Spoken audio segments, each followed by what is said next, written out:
अभी आप देख रहे हैं समाज की आवाज़ पर इस वक्त की बड़ी खबर। हम पहुंच चुके हैं मुजफ्फरपुर ज़िले में और जिला समाहरणालय पर आज नल जल अनुरक्षक का एक आंदोलन हो रहा है। अब आंदोलन किस मुद्दा पर हो रहा है, इन्हीं चीज़ों की जानकारी हम लेंगे। सबसे पहले आप बताइए कि आंदोलन करने की आवश्यकता क्यों पड़ी?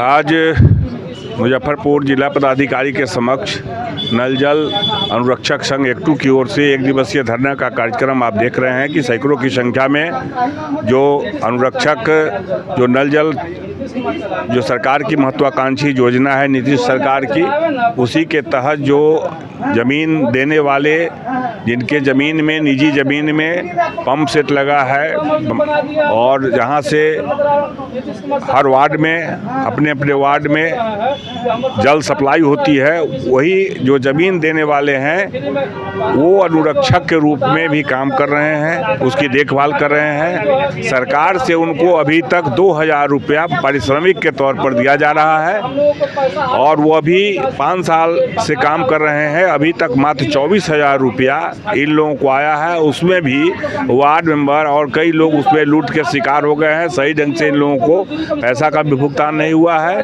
तो आज इसके बाद 5 वर्षों के बाद ये लोग अपने संघ के माध्यम से हम लोगों के साथ जुड़ करके और ये कुछ मांगों को लेकर, जिसमें प्रमुख मांग इनकी है कि जो बकाया राशि है वो पहले भुगतान किया जाए। जो 2000 रुपया ही पारिश्रमिक मिलता है, जितनी बकाया है वो भुगतान इनके अकाउंट पर किया जाए।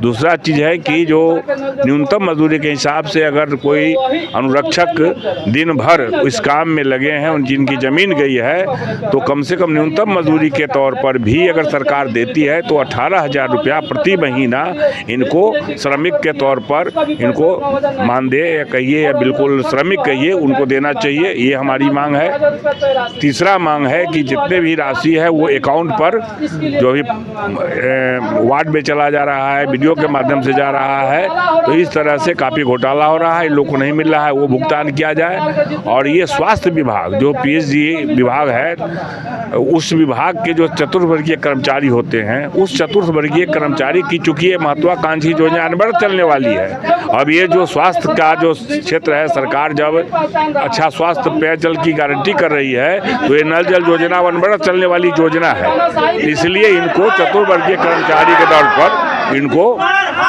माने कर्मचारी का दर्जा देना चाहिए। यही प्रमुख मांग को लेकर क्या धरना दिया जा रहा है। बिहार सरकार ने नल जल अनुरक्षक किसको माना है? वार्ड सदस्य को माना है या भूमिदाता को माना है या चयनित अनुरक्षक को माना है? सबसे पहले क्लियर होना चाहिए।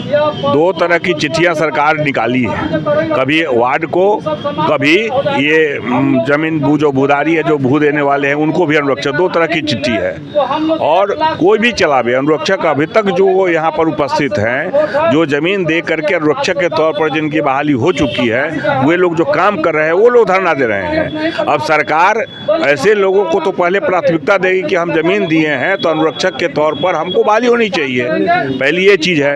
अगर कोई वार्ड तो बदलता है, बिगड़ता है, फिर अगला 5 साल चुनाव होगा तो हट जाएगा, तब फिर दूसरे कि उसको संचालन सही कौन होगा नहीं होगा, इसलिए वो सही पॉलिसी नहीं है। बिल्कुल जो ज़मीन दिया है वो ऐसे ज़मीन मालिक के परिवार का किसी एक सदस्य को अनुरक्षक के तौर पर बहाली होनी चाहिए। ये हम लोग की मांग भी रहेगी और ये मांग भी है और वही लोग यहाँ पर उपस्थित हैं इस धरना के माध्यम से, जो धरना में जिन लोगों ने अपनी ज़मीन दे करके नल जल जो संचालित कर रहे हैं।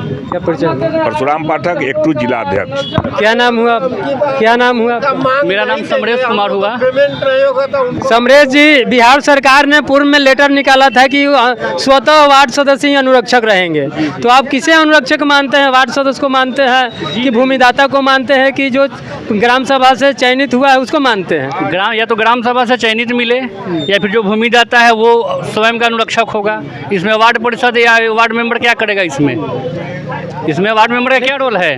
वार्ड मेंबर का रोल क्या है ये हम नहीं बताएंगे, लेकिन बिहार सरकार ने ऑलरेडी लेटर निकाल चुका है कि स्वतः वार्ड सदस्य ही रहेंगे अनुरक्षक। नहीं, गलत किया उन्होंने।